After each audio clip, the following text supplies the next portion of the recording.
It's very humble beginnings. I don't know what that dream is that you have. I don't care how far-fetched it might appear to be. I don't care how disappointing it might have been as you've been working toward that dream. But here's what I know, that dream that you're holding in your mind, that it's possible. See, sometimes we can't say, I can do that.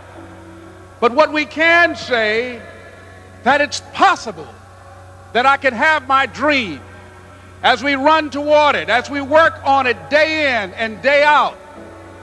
No one, ladies and gentlemen, could have convinced me when I started out just over 6 years ago working on my dream. And I want you to think about whatever your dream is, because I was willing to take a chance. And most people won't do that. Most of the people that you talk to try and bring them into the business, these are not risk takers. Most people have done all that they're ever going to do. They raise a family, they earn a living, and then they die. But people who are running toward their dreams, life has a special kind of meaning. And here's what I will share with you, that in the process of working on your dreams, you are going to incur a lot of disappointment, a lot of failure, a lot of pain, a lot of setbacks, a lot of defeats. But in the process of doing that, you will discover some things about yourself that you don't know right now. What you will realize is that you have greatness within you. What you'll realize is that you're more powerful than you can ever begin to imagine. What you will realize is that you're greater than your circumstances, that you don't have to go through life being a victim. When I was in 5th grade, I was identified as EMR, labeled educable, mentally retarded, put back from the 5th grade into the 4th grade, and stayed in that category until I got out of high school. I don't have any college training, but I met a high school teacher who one day changed my life. I was waiting on another student, and when he came in, he said to me, "Young man, go to the board and write what I'm about to tell you." And I said, I can't do that, sir. He said, "Why not?" I said, "I'm not one of your students." He said, "It doesn't matter, follow my directions now." I said, "I can't do that, sir." He said, "Why not?" I said, "Because I'm educable, mentally retarded." And he came from behind his desk and he looked at me. He said, "Don't ever say that again. Someone's opinion of you does not have to become your reality."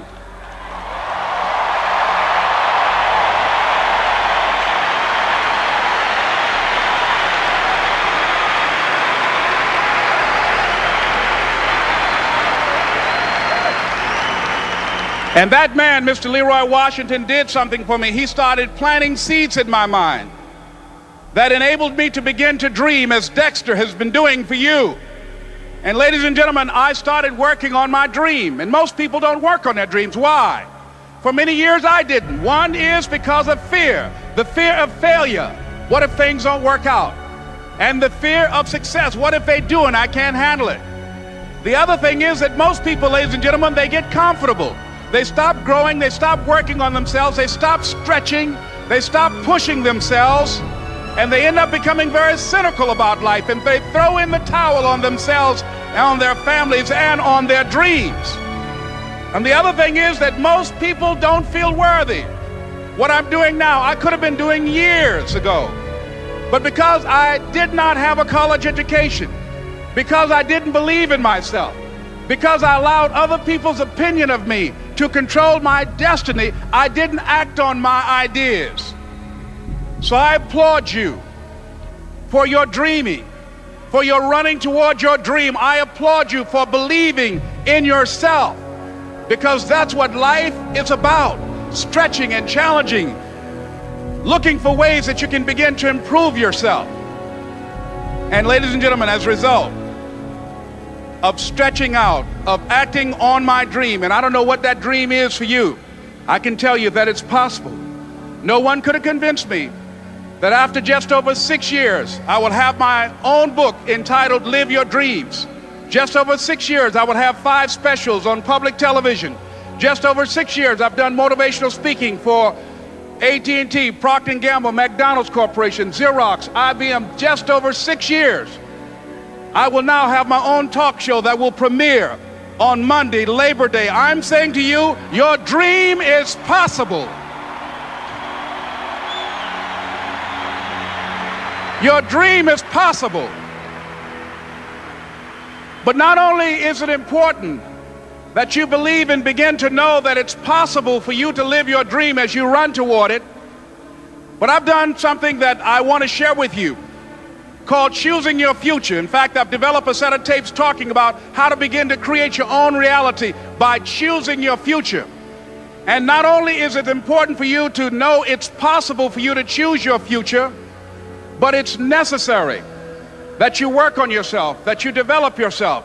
It's necessary that you get the energy drainers out of your life, people who don't want anything, people who are not striving, people who are not challenging themselves, people who aren't growing, people who have stopped dreaming.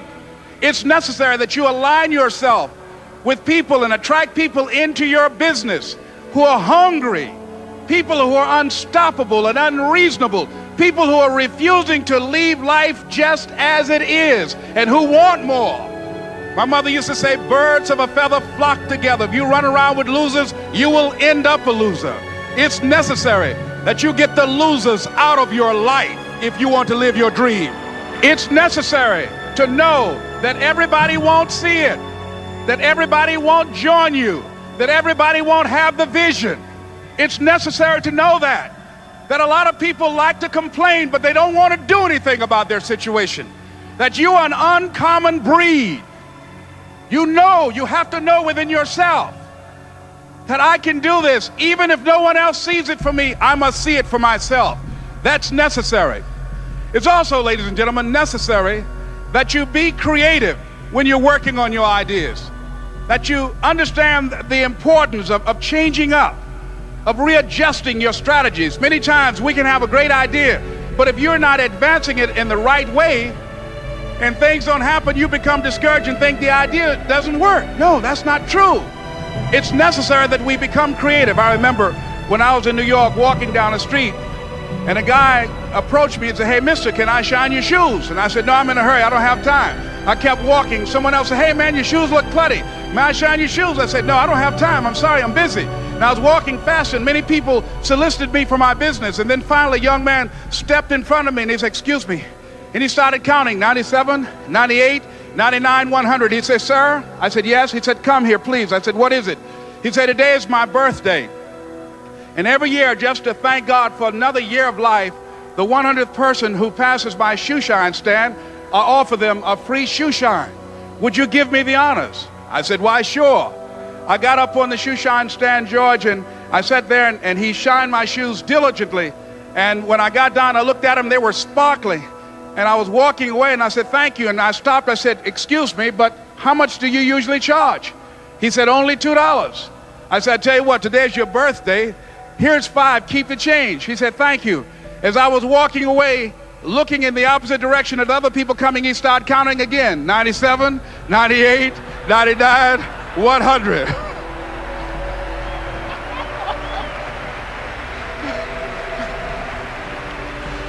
It's necessary that you be flexible, that you are always thinking of how can I improve this better. This is a customer-driven economy. It's necessary for you to always explore various ways in which you can improve the quality of service that you're providing for the people in your organization.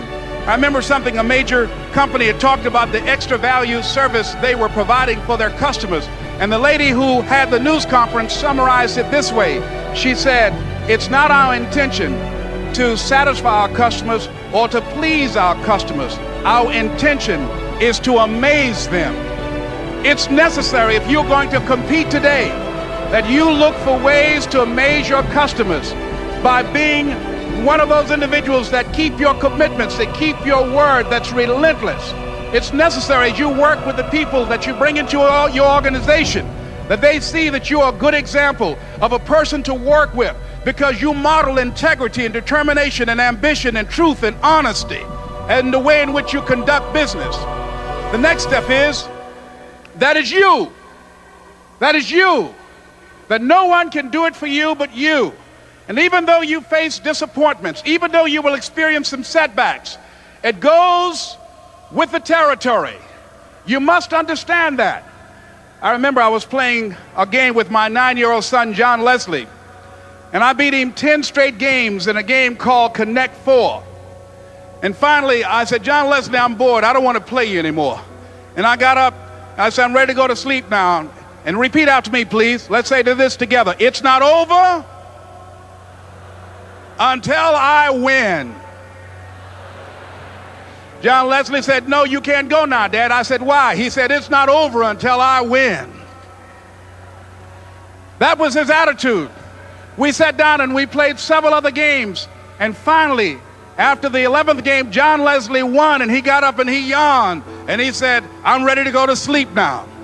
And I'm saying to you, what if all of us took that attitude after we face a rejection and a no, or we have a meeting and no one shows up, or somebody say, you can count on me, and they don't come through?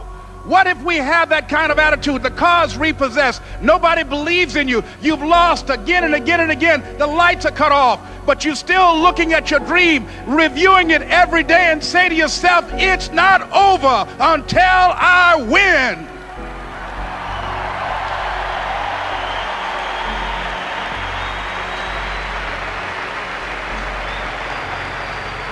Life will yield to you. Now here's the next step. Repeat after me, please. It's possible. I can live my dream. It's necessary. I work on myself. Surround myself with winners. Become creative. It's me. I've got to make it happen. It's not over until I win.